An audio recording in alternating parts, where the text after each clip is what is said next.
وعلى آله وصحبه أجمعين أما بعد فأعوذ بالله من الشيطان الرجيم بسم الله الرحمن الرحيم رب اشرح لي صدري ويسر لي أمري واحلل عقدة من لساني يفقهوا قولي اللهم فقهنا في الدين۔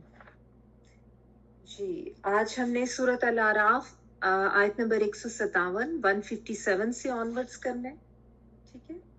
اچھا جو ہم نے لاسٹ ویک آیات کی تھی اس کا تھوڑا سا ایک خلاصہ سا دیکھ لیتے ہیں۔ لاسٹ ویک جو ہم نے کیا تھا، ہمیں پتہ ہے سورۃ الاعراف میں ہم آج کل حضرت موسیٰ علیہ السلام اور ان کی قوم کا قصہ پڑھ رہے ہیں، جو کہ سب سے زیادہ تفصیل سے بیان ہوا ہے باقی قوموں کی نسبت، اور جس میں بالعموم خطاب تو بنی اسرائیل کی طرف ہی ہے، لیکن ساتھ ساتھ کہیں پہ جو امت مسلمہ ہے یا بالعموم تمام لوگ جو ہیں ان کو بھی مخاطب کر کے بات کی جا رہی ہے۔ تو ہم نے جو لاسٹ بھی کیا تھا اس میں یہ تھا کہ حضرت موسیٰ علیہ السلام جب پہاڑ پہ چلے گئے تو پیچھے سے ان کی قوم نے ایک سونے کا بچڑا بنایا اور اس کو پوجنا شروع کر دیا، اور حضرت موسیٰ علیہ السلام کو اللہ تعالیٰ نے وہاں پہ تورات دی جو تختیوں کی صورت میں تھی، اور وہ جب واپس آئے اور انہوں نے آ کے قوم کو اس حالت میں دیکھا کہ وہ بچڑے کی پوجا کر رہے تھے، اور اس میں یہ بھی آتا ہے روایات میں کہ ان کو وہاں پہ ہی اس کی خبر مل گئی تھی بطور وحی۔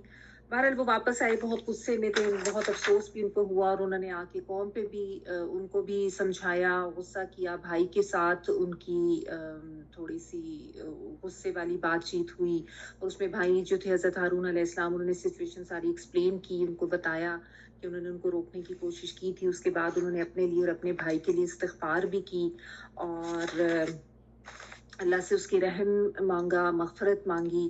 پھر اللہ تعالیٰ نے یہ بتایا کہ جن لوگوں نے بچڑے کی پوجا کی تھی ان کو اللہ تعالیٰ کا غضب بھی پہنچے گا، اور ان کے لیے دنیا کی زندگی میں ذلت بھی ہے، ٹھیک ہے۔ لیکن جنہوں نے برے کام کر کے توبہ کر لی ان کے لیے، اور وہ ایمان لے آئے، ان کے لیے اللہ تعالیٰ کی مغفرت بھی ہے اور رحمت بھی ہے۔ اچھا اور پھر اس میں یہ بھی میں نے آپ کو بتایا تھا کہ ان لوگوں کے لیے یہ حکم ہوا تھا کہ جو گروہ جو اینڈ تک اس شرک کے اوپر اڑا رہا تھا ان کے لیے پھر یہ حکم ہوا تھا کہ ان کو سب کو جو ہے وہ قتل کیا جائے گا، اور پھر یہ سزا جو ہے ان کے اوپر لاگو کی گئی، اور انہوں نے اسی طرح سے کیا، ٹھیک ہے۔ اچھا اس کے بعد حضرت موسیٰ علیہ السلام نے جو ہے دوبارہ سے تختیاں پکڑ لی، اور جس میں اللہ تعالیٰ نے بتایا کہ اس میں ہدایت تھی، رحمت تھی، اللہ سے تقوی رکھنے والے، اللہ سے ڈرنے والے لوگوں کو۔ پھر یہ بھی ہوا کہ حضرت موسیٰ علیہ السلام نے 70 لوگوں کو منتخب کیا، اور اللہ تعالیٰ نے جو وقت مقرر کیا تھا وہاں پہ ان کو اس وقت پہ وہ لے کے گئے لوگوں کو پہاڑ پہ، ٹھیک ہے، اور وہاں پہ جو ہے انہوں نے جا کے ایک ناجائز مطالبہ کیا کہ ہم اللہ کو دیکھنا چاہتے ہیں، اور اس میں بھی مختلف قسم کے اقوال ہے کہ کیوں منتخب کیا تھا، کیوں لے کے گئے تھے، کیا مطالبہ تھا پہلے، بعد میں کیا تھا، یہ بھی میں نے تفصیل سے آپ کو لاسٹ ٹائم لیکچر میں بتا دیا تھا۔ بہرحال وہاں پہ یہ ہوا کہ ان کو ایک زلزلے نے اور پھر بجلی نے آپ دبوچا، اور یہ لوگ مر گئے سارے، اور وہاں پہ پھر حضرت موسیٰ علیہ السلام جو ہیں انہوں نے اپنی ان لوگوں کے لیے اللہ تعالیٰ سے دعا کی، معافی بھی مانگی، اور یہ کہا کہ اللہ تعالیٰ چند لوگوں کی وجہ سے تو ہمیں کیوں ہلاک کر رہا ہے، اور یہ بھی ہم سمجھتے ہیں کہ یہ تیری طرف سے ہدایت، تیری طرف سے آزمائش ہے، اور جسے تو چاہتا ہے ہدایت دیتا ہے، جسے تو چاہتا ہے گمراہی میں مبتلا کر دیتا ہے، تو ہی ہمارا دوست ہے، بس تو ہمیں بخش دے، تو ہی ہمارا ولی ہے،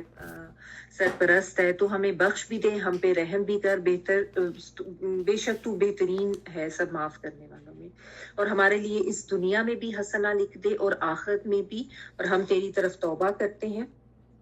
تو یہ حضرت موسیٰ علیہ السلام نے دعا کی وہاں پہ، اور اس دعا کے جواب میں اللہ تعالیٰ نے کیا فرمایا کہ جس کو میں چاہوں گا اس کو تو میرا عذاب پہنچے گا، یعنی اللہ تعالیٰ کو پتہ ہے اپنی حکمت سے کہ کون جو ہے وہ اللہ کے عذاب کا شکار یا اللہ کی سزا کا شکار ہونا چاہیے، یعنی جو زیادہ ہٹ دھرم اور جو نہیں ماننے والے۔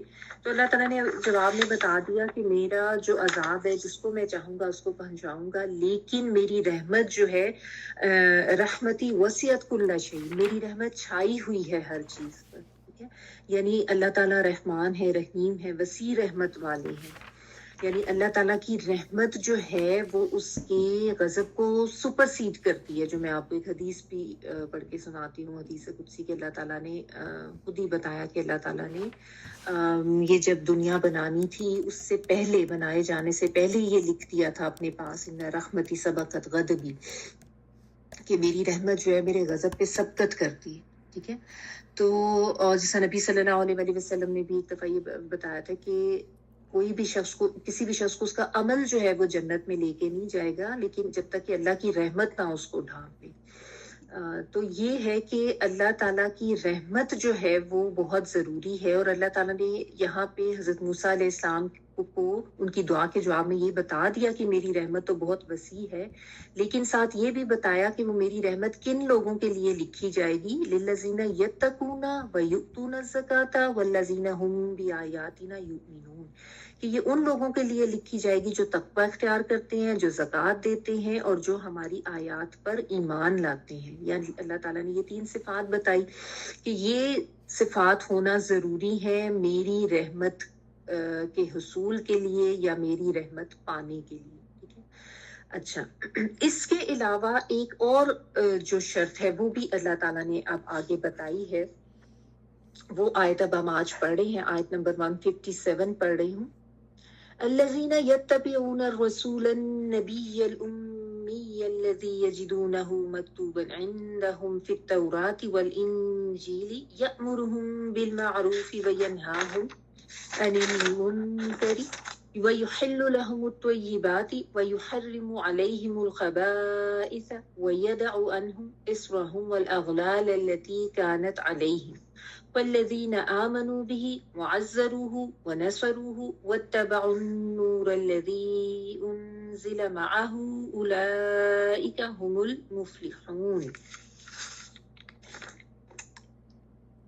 جو اس پیغمبر نبی امی کی پیروی اختیار کریں جس کا ذکر انہیں اپنے ہاتھ اور رات اور انجیل میں لکھا ہوا ملتا ہے, وہ انہیں نیکی کا حکم دیتا ہے, برائی سے روکتا ہے, ان کے لیے پاک چیزیں حلال اور ناپاک چیزیں حرام کرتا ہے, اور ان پر سے وہ بوجھ اتارتا ہے جو ان پر لدے ہوئے تھے, اور وہ ان کی توق اتارتا ہے یا بندشیں کھولتا ہے جن میں وہ جکڑے ہوئے تھے. لہٰذا جو لوگ اس پر ایمان لائیں اور اس کی حمایت و نصرت کریں اور اس روشنی کی پیروی اختیار کریں جو اس کے ساتھ نازل کی گئی ہے, وہی فلاح پانے والے ہیں. لفظی ترجمہ دیکھ لیں. الذین, وہ لوگ, یتبعون, وہ پیروی کرتے ہیں, یا وہ کے معنوں میں آتائن والا تابا اور عین جو ہے وہ پیروی کرنا, الرسول, رسول کی, اور جو کہ النبی, نبی آپ کو پتہ ہے نبا سے ہوتا ہے, نون با حمزہ, جو کہ خبر کے لیے, اہم خبر کے لیے آتا ہے. الامی, امی جو ہے الف میم میم, ام سے ہے, ماں کو کہتے ہیں, یعنی وہ شخص جس کی تربیت بس ماں کی گود تک ہی ہوئی ہو, یعنی کوئی باقاعدہ تعلیم وغیرہ اس نے حاصل نہ کی ہو. الذی, وہ جو, یجدونہ, وہ پاتے ہیں اس کو, یا وہ والا آتائن کے آتائن والا یا, اور روٹ ورڈ جو ہے اس کا واو جیم اور دال ہے, جو آپ کو ویسے اس لفظ میں واو نظر نہیں آ رہا لیکن روٹ واو جیم دال ہے. وجدہ کا مطلب ہوتا ہے پانا. یجدونہ, پاتے ہیں اس کو, مکتوباً, اس کو سے یہو سے مراد جو ہے نبی صلی اللہ علیہ وسلم کے بارے میں جو کچھ ہے. مکتوباً جو ہے مفعولن کے وزن پر, یعنی لکھا ہوا. ٹھیک ہے, کتاب سے ہے, کاف تا اور با, کاتبہ کا مطلب ہوتا ہے لکھا ہوا. عندہم, اندہ پاس, ہم ان کے پاس, فی التوراتی, تورات میں بھی, والانجیل, اور انجیل میں, یأمرہم, وہ حکم دیتا ہے ان کو, یا جو ہے وہ کے معنوں میں حمزہ میم را جو ہے امر, حکم, کام, اس کے لیے آتا ہے. ٹھیک ہے, یہاں پہ یہ حکم کے معنوں میں ہے, اور ہم ان کو. بالمعروفی, معروف کا, ٹھیک ہے, عرف سے ہے, بازر بھی جو ہے کا کے معنوں میں یہاں پہ آپ لے لیں, اور عین را فا, عرف یعنی جانی پہچانی چیز, نون چیز, مشہور و معروف ہم کہتے ہیں نا.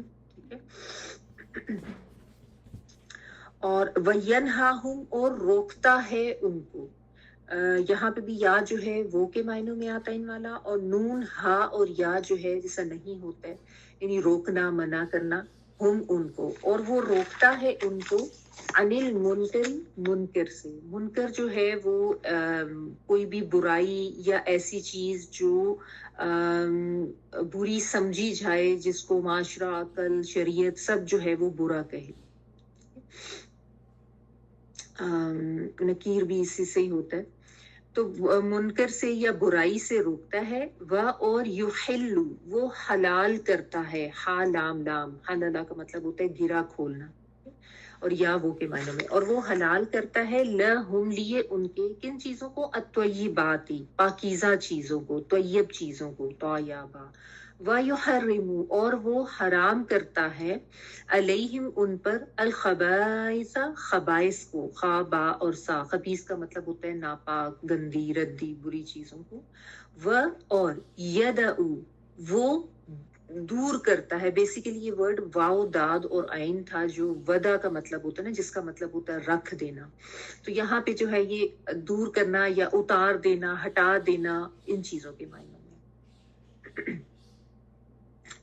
کیونکہ آگے اسر کا ورڈ آ رہا ہے نا، بوجھ ہٹا دینا، بوجھ اتار دینا، تو اس لیے یہ ودا والا ورڈ ہے. روٹ واو داد اور عین.